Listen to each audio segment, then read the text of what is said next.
Requirements. Hello, welcome back. In this video, we'll be looking at the requirements needed to start earning commissions as an affiliate marketer. I've listed everything out on my notepad, and they go this way. Valid email account. This is the first requirement.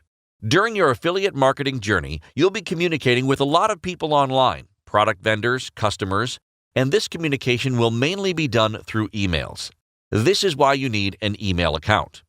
The email account could be Gmail, Hotmail, Yahoo Mail, whichever one you're using. What matters is that it's valid and active too. The second requirement is having a Facebook account. Facebook account is very important in affiliate marketing. Even without an email list or paid advertisement, you can start promoting products and earning commissions right on Facebook. In the later part of this course, I'm going to explain in full details how it works.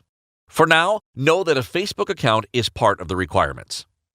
The third one on my list is having a valid PayPal account. The fourth is having an account on any affiliate network.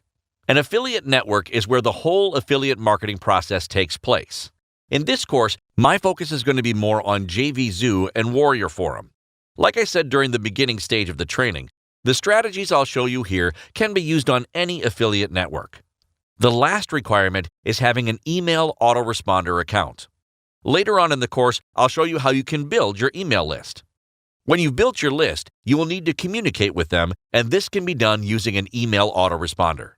It could be with any of the email marketing companies online, or it could be self-hosted. Whichever one it is, you need an email autoresponder to send promo emails to your list subscribers.